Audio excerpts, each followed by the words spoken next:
हर खबर पर होगी आपकी पकड़।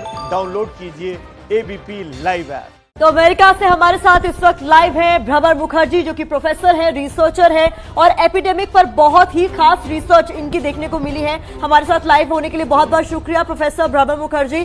देखिए मैम, आपसे सवाल जवाब का सिलसिला हम शुरू करें उससे पहले एक विशेष रिपोर्ट अपने दर्शकों को दिखाना जरूरी हो जाता है। देखिए, भारत में तेजी से बढ़ रहे कोरोना मामलों के बीच शोधकर्ता भ्रमर मुखर्जी ने एक बड़ा अनुमान लगाया है। ये अनुमान चौंकाता भी है, डराता भी है। अनुमान के मुताबिक जुलाई में भारत में कोरोना के मामले 5 लाख के पार हो सकते हैं।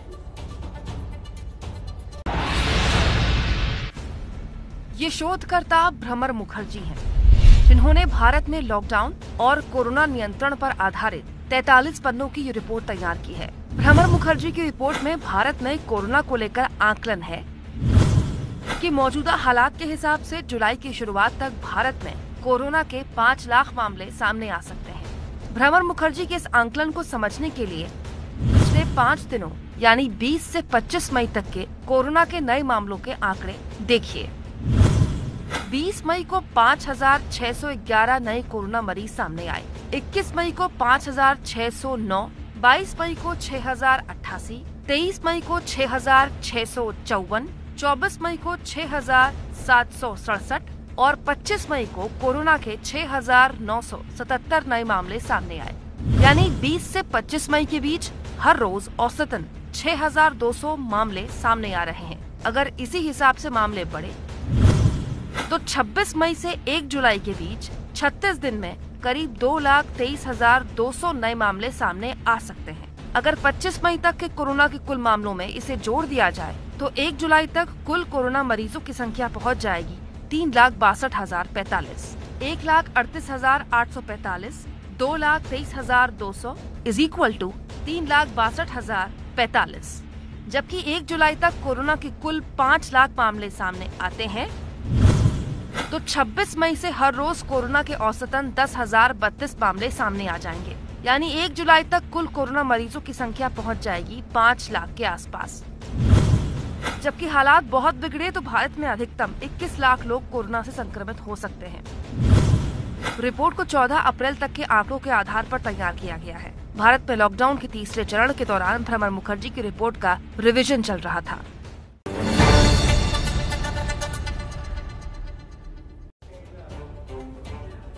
तो हमारे साथ भ्रमर मुखर्जी जुड़ी हुई हैं अमेरिका से। सीधे भ्रमर के पास चलते हैं। भ्रमर, आपकी हमने 43 पन्नों की रिपोर्ट देखी और समझने की कोशिश की। हम ये समझना चाहते हैं कि ये जो आपकी रिपोर्ट है इसकी बेसिस क्या क्या है, क्योंकि दुनिया भर में तमाम जो रिसर्च एजेंसीज हैं, इससे पहले हमने सिंगापुर इंस्टीट्यूट की भी एक रिपोर्ट देखी थी, उनका आकलन था कि 20 मई के बाद भारत में जो कर्व है वो खत्म हो जाएगा, नए मामले आना बंद हो जाएंगे। लेकिन उसके बाद फिर नए मुद्दे सामने आए, नए मरीज सामने आना शुरू हो गए थे।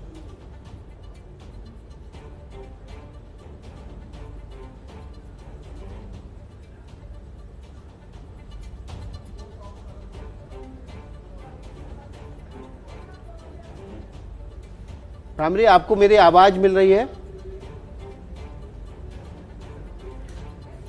तो भ्रमर मुखर्जी से हम बात करने की कोशिश करेंगे। भ्रमर मुखर्जी हमारे साथ लाइव अमेरिका से जुड़ी हुई हैं, स्काइप से जुड़ी हुई हैं, इसलिए थोड़ी दिक्कत हो रही है, कोई तकनीकी खामी होगी। और भ्रमर मुखर्जी अगर हमारे साथ जुड़ गई हैं, अगर मेरी आवाज उन तक पहुंचे, तो पहले हम आपको समझा दें कि भ्रमर मुखर्जी कौन है, हम क्यों उनसे बात कर रहे हैं। अमेरिका में जैव सांख्यिकी की विशेषज्ञ हैं, पैंडेमिक विशेषज्ञ हैं, प्रोफेसर हैं, यानी कि महामारियों पर इनकी प्रोफेसरी है। बहुत बढ़िया तरीके से इन्होंने रिसर्च किया महामारियों की, महामारी रोग की इनकी गहरी जानकारी है, सालों से उस पर रिसर्च कर रही है। ऐसा नहीं कि कोविड को लेकर इनकी जानकारी अच्छी है। डेटा वैज्ञानिक हैं, शोधकर्ता हैं। इन्होंने जो डेटा रखा है, जो रिसर्च रखा है, उसके पीछे भी एक बहुत बड़ा आधार है। वो आधार क्या है, उसी को लेकर हम उनसे बात करने की कोशिश कर रहे हैं। यूनिवर्सिटी ऑफ मिशिगन में बाकायदा वो प्रोफेसर के तौर पर काम कर रही हैं। तो 24 साल का एक महत्वपूर्ण सफर है उनके पास, मेडिकल इतिहास है उनके पास।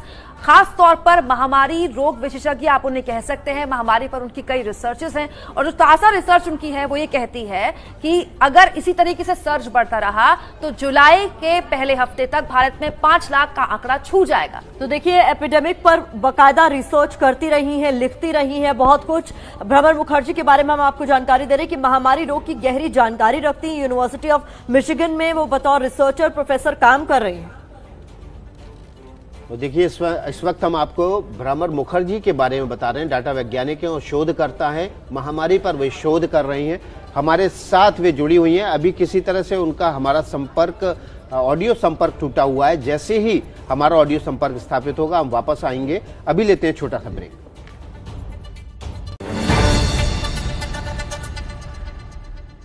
तो कोरोना को लेकर भारत पर बड़ी भविष्यवाणी करने वाली भ्रमर मुखर्जी हमारे साथ जुड़ चुकी है अमेरिका से। भ्रमर, बहुत स्वागत आपका। भ्रमर से हम करेंगे बात।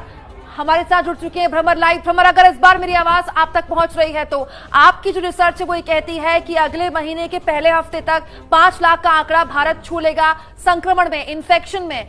क्या आधार है आपकी इस रिसर्च का? आसान भाषा में दर्शकों को समझाएं। पहले मैं माफी चाह लेती हूँ क्योंकि मेरी हिंदी उतनी अच्छी नहीं है। मैं बांग्ला में बात कर सकती हूँ, पर कोई बहुत खूबसूरत हिंदी बोल रही है आप, जारी रखें। मैं कोशिश करती हूँ। तो हम एक एपिडेमियोलॉजिक मॉडल के जरिए ये फोरकास्ट किए और ये तो पहले से ही बहुत अनसर्टेन है सिचुएशन, क्योंकि ये डिपेंड करता है कि लोगों ने social distancing, travel ban, lockdown, कितना दिन लॉकडाउन चलेगा और लॉकडाउन कितना इफेक्टिव है इसके ऊपर। तो the basic reproduction number R naught, तो 1.4 है अभी तक, 1 के नीचे नहीं आया अभी तक। इसलिए डिजीज तो बीमारी बढ़ जा रही है, क्योंकि 5 लाख तो ये जुलाई 1 के प्रेडिक्शन है, पर ये बहुत सारे असम्पशन पर आधारित है। तो लोग, मैं बहुत खुशी होंगे, मेरी बहुत खुशी होगी मैं गलत साबित हुआ तो, पर 1,40,000 तो अभी है लगभग, और ये तो एक एक्सपोनेंशियल प्रोसेस है। इसके लिए प्रोजेक्शंस है, but human beings can defeat projections and I will be very happy if they do so. Ji Bhramar, आपकी रिसर्च के बारे में आप कह रही हैं कि जो मौजूदा स्थिति आप देख रही हैं, जिस तरीके की चेंज चलती आ रही है, उसको लेकर आपने ये इस तरीके का अजम्पशन है, कह लीजिए रिसर्च है, जो ये कहती है कि ऐसी स्थिति बन सकती है। हम मौजूदा हालात में ये देख रहे हैं कि बहुत सारी छूट मिल गई है इंडिया में लॉकडाउन में। अभी तक बहुत तरीके से कड़ाई से पालन हो रहा था, सब कुछ बंद था, अब धीरे धीरे सब कुछ खुलना शुरू हो रहा है। तो क्या ऐसे आंकड़े ना है, इसको हम अवॉइड कर सकते हैं? इज देयर अ वे? सभी देशों में ये हो रहा है, क्योंकि लॉकडाउन तो कोई परमानेंट सोल्यूशन नहीं हो सकता। Humanity, the loss of humanity we are all trying to minimise.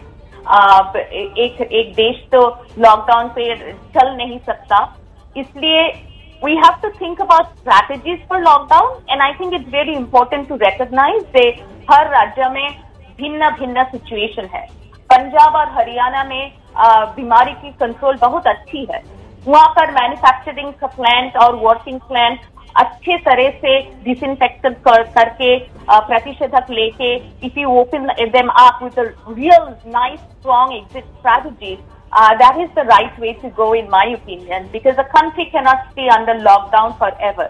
There is a time where you have to think about कैसे लोगों को काम पे रिटर्न करे और क्या क्या कर सकते हैं। डिसइंफेक्ट कर सकते हैं, मास्क पहन सकते हैं, सोशल डिस्टेंसिंग कर सकते हैं। जो लोग घर से काम कर सकते हैं उनको करना चाहिए, क्योंकि हर कोई तो नहीं कर सकता ना। तो इसीलिए हमको we need to live and we need to learn how to manage it. हम तो बहुत सारे तरह के रिस्क के सही साथ जीते हैं, और I think we need to really learn how to manage COVID, because COVID is not going to go away and we cannot be under perpetual lockdown. But there has to be intelligent modulated strategies in terms of testing, treating and contact tracing.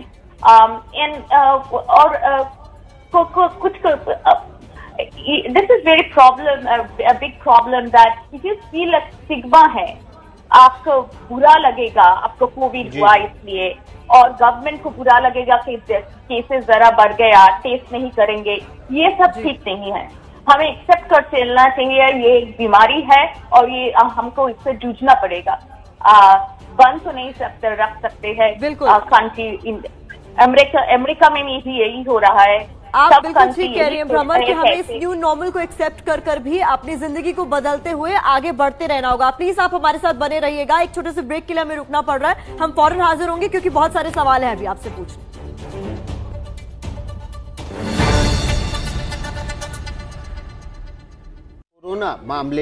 Corona से जुड़े नए मामले सामने आ रहे हैं, लेकिन हमारे साथ भ्रामर मुखर्जी जुड़ी हुई हैं। भ्रामर मुखर्जी के पास चलते हैं सीधे। भ्रामर, मेरा एक सवाल है आपसे। आपने कहा कि आप अगर गलत हो जाएं तो ये बहुत अच्छा लगेगा आपको, बड़ा दिल चाहिए ऐसी बात कहने के लिए कि एक रिसर्चर बोले कि मेरी रिसर्च गलत हो जाए, लेकिन ये ऐसी बातें उम्मीद भी जगाती। मेरा सवाल ये है कि क्या कोई दुनिया भर के देशों के लोगों का, निवासियों का कोई इम्यूनिटी डाटा है जिसके बेसिस पर आकलन किया जा सके कि ये महामारी उस देश में कितना असर दिखाएगी? क्योंकि लगातार ये बात कही जा रही है कि भारत के लोगों की इम्यूनिटी ने ही उसको अभी तक बचा के रखा हुआ है। हाँ, साइंस हमारे पास तो अब संख्या है, जब जो है वो है। देश में बीमारी उतनी तरह नहीं भी फैली जिन जनसंख्या जितनी है, ये सच है। मृत्यु हार भी कम है, ये भी सच है। पर हम नहीं जानते कि ज्यादा टेस्टिंग करे तो क्या मिलेगा हमको। कोई we do not know what is the reality on the ground. तो मैं ये नहीं कह सकती कि इम्यूनिटी है, प्रोटेक्शन है, समर का वेदर है, बीसीजी वैक्सीनेशन है, ये सब हाइपोथेसिस है, कोई साबित तो नहीं किया गया। भ्रमर, लेकिन दो बातें आपकी कॉन्ट्रडिक्ट कर रही हैं। एक बात आप ये कह रही हैं कि टेस्ट का आंकड़ा नहीं है।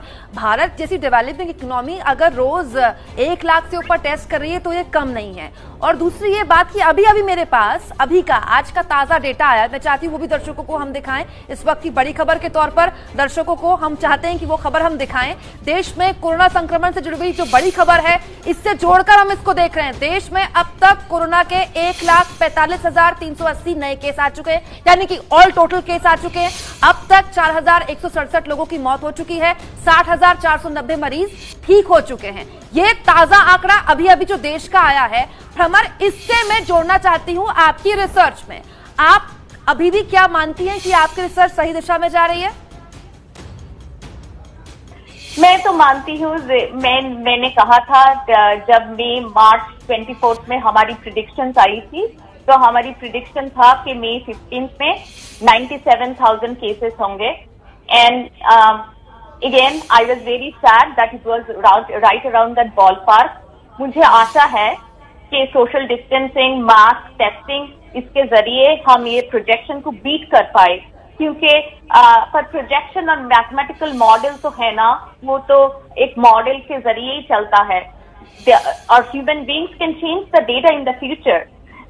और हमारे ऐप में ये मॉडल डेली अपडेट होता है, इसीलिए क्योंकि एक दिन ज्यादा केसेस हो गया कि ज्यादा टेस्टिंग हो गया, मॉडल का प्रोजेक्शन बदल जाता है।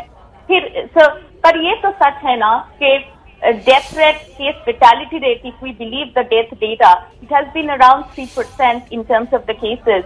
And the rate of incidence, it is very, I think the heterogeneity, sir सारी इंडिया में जो वेरिएशन है वो भी रिकॉग्नाइज करना चाहिए।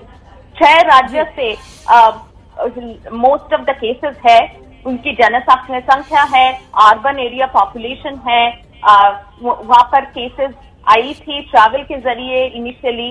Now things are moving to the east coast as well, we can see that. So that I think we have to live with it throughout the summer. ये जाएगा देश से, अनिश्चित है, मॉडल भी अनिश्चित है, भविष्य भी अनिश्चित है।